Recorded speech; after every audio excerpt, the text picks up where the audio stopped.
আমি Tanmita and welcome to another vlog.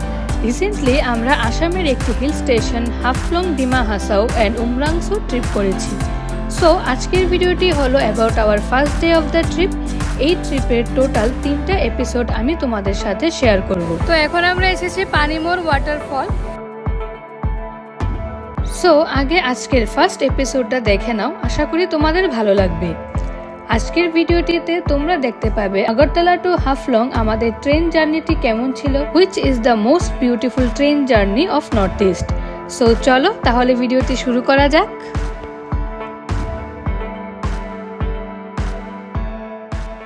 তো আমরা বেরিয়ে পড়েছি স্টেশনে যাওয়ার জন্য সব লাগেজ নিয়ে। আমরা রেডি হয়ে গেছি, দেখো। রায়ের প্রথম আউটিং, এই বিষয়ে তোমার কিছু বলার আছে?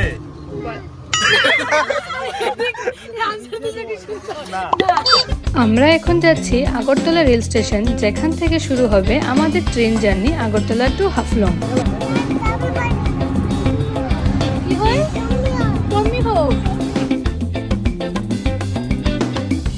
ঘড়িতে বাজে এখন 7:32 আর আমাদের ট্রেনটি ছিল কাঞ্চনজঙ্ঘা এক্সপ্রেস, যেটা সাবরুম থেকে আগরতলা আসবে 8:15 মিনিটে। তো আমরা 45 মিনিটস আগেই স্টেশনে চলে এসেছি। তো কিছুক্ষণ ওয়েট করার পর ঠিক টাইম মতোই ট্রেন এসে গেছে।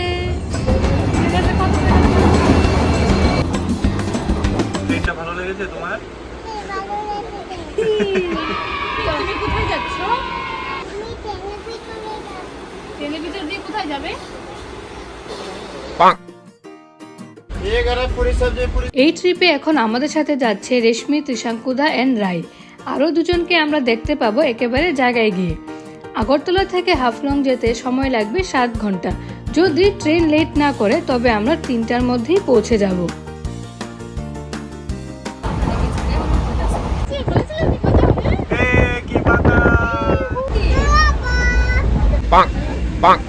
সকাল সকাল গেস্ট্রি কালচারে বলার জন্য আমরা চাউমিনের ব্যবস্থা করেছি। সকাল সকাল আমরা চাউমিন সেবনে ব্যস্ত। চাউমিন খেয়ে আপনার কেমন লাগছে? কেমন লাগছে? ঘরে বানানো হয়েছে, গ্যাসের মধ্যে চাউমিন বানানো হয়েছে। চাউমিনটা কিন্তু বেশ ভালোই হয়েছে। इस हाथ का जादू, इस हाथ का जादू, ये देख लो। आप लोग এটা চাউমিনের দোকান দিয়ে বাহার হয়ে গেছে 20 টাকা আর এটা মানে পার্মানেন্টলি সেটেল হয়ে যাবো। এই যে আমরা ব্যাগ ভর্তি খাবার নিয়ে বের হয়েছি। This biscuits it's from Hyderabad. 7 ঘন্টা শুধু আমরা খেতেই যাব। Homemade cake, this salad is for me. তবে এর আগে আমি তোমাদের দেখাবো যে কেন এই রেল রুটটিকে নর্থ ইস্টের সবচেয়ে সুন্দর রেল রুট বলা হয়। এর জন্য আগে বদরপুর স্টেশনটিতে আসতে দাও, তারপর দেখাচ্ছি। যারা তোমরা আমার চ্যানেলে প্রথম এসেছো, তোমাদের কাছে আমার একটি আবদার, প্লিজ চ্যানেলটিকে সাবস্ক্রাইব করে দিও। আর ভিডিওটি ভালো লাগলে একটি লাইক করে শেয়ার করে দিও। আর হ্যাঁ, কোনো কিছু জানার থাকলে বা বলার থাকলে please let me no in the comment section. I will definitely reply. আমার ইনস্টাগ্রাম পেজটিকেও ফলো করে নিও। তো মোটামুটি 1টা নাগাদ আমরা চলে এসেছি বদরপুর স্টেশন। ট্রেন একদমই টাইম মতো চলছে। চলো এবার খাওয়া দাওয়া করে নিই। আবার স্যানিটাইজ করে দেবো, ঠিক? নিজের হাতে খাবে না, বলে দাও। হা করো, হা করো, উলুলু দো, চোখ বড় করো, চোখ বড়। এই যে আলু ভাজা, এখানে আছে মটর পনির, তারপরে আলু ভাজা, ভাত, মটর পনির। দেখো এখানে খুবই হাইজিন মেনটেন করে খাওয়া হচ্ছে, পত্রিকা বিছিয়ে। ঋদ্ধিমা কিছু বলো এই বিষয়ে, তুমি কি করবে? তুমি বউকে খাইয়ে খুশি করার পর এখন হাজবেন্ড খাচ্ছে। এদিকে তাকাও। বদরপুর স্টেশন ক্রস করার পর থেকেই শুরু হয়ে যায় হিলি রোড। আর এরপর এই ট্রেন জার্নিটি হয়ে পড়ে এক অপরূপ আর মনোমুগ্ধকর প্রাকৃতিক সৌন্দর্যে ভরপুর। দুপাশে উঁচু উঁচু পাহাড়ের মাঝখান দিয়ে যখন ট্রেনটি চলতে থাকে, তখন এই স্বচ্ছ নীল আকাশের নিচে সবুজ পাহাড়ের যেই একটা ক্যানভাস দেখতে পাওয়া যায়, সত্যি এরূপ দৃশ্যের কোনো বর্ণনাই হয় না। ট্রেন দিয়ে ভ্রমণ করলে নাকি অনেক সময় লেগে যায়, কিন্তু যদি ট্রেন জার্নিটি Badarpur to Guwahati rail route দিয়ে হয় তবে 12 ঘন্টার এই ট্রেন জার্নিটি নিজেই একদিনের ট্যুর প্ল্যানের মতো কাজ করে। কারণ ট্রাভেলিং এর আসল পারপাস তো আমাদের এটাই থাকে, প্রকৃতির এই চোখ জোড়ানো দৃশ্যের সৌন্দর্য উপভোগ করা। এই পাহাড়গুলির কোনো ছোট্ট অংশেই অবস্থিত হাফলং শহরটি, যা হবে আগামী 2 দিনের জন্য আমাদের ভ্রমণ ঠিকানা। চলো তাহলে দেখা যাক কি রকম দেখতে আসামের একমাত্র হিল স্টেশন হাফলং।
তো ফাইনালি 8 ঘন্টার ট্রেন জার্নির পর আমরা চলে এসেছি হাফলং স্টেশন।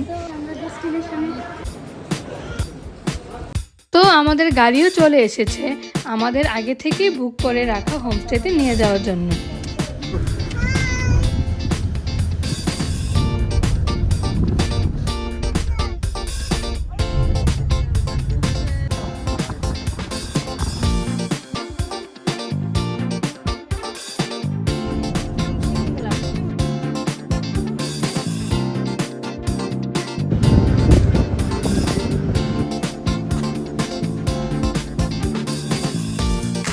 দেখো এখানে কিরকম সিঁড়ি, মানে উঠতে উঠতে তো, কিন্তু যখনই আমার চোখটা ওইদিকে গেল, মানে এই ভিউটা দেখলাম, সব পরিশ্রম সব কিছু একদম মানে সেই। হ্যাঁ, এদিকে দেখো বিল্ডিংটাও ভালো, সুন্দর, সবকিছুই ভালো, শুধু একটা জিনিসই খারাপ হয়ে গেল, সিঁড়িটা। এতগুলি লাগেজ নিয়ে সবকিছু তো একদম পারফেক্ট হবে, এটা কখনোই পসিবল না। কোনটা রুম? আমাদের হোমস্টেতে 2টা রুম ছিল আর 3টা ডাবল বেড। তো আমরা 6 জনের জন্য টোটাল কস্ট পড়লো 4000 পার নাইট। এমনিতে তো সব কিছুই ভালো, শুধু অনেকগুলো সিঁড়ি করে উঠতে হয় হোমস্টেতে, যেটা লাগেজপত্র নিয়ে ওঠাটা অনেক মুশকিল।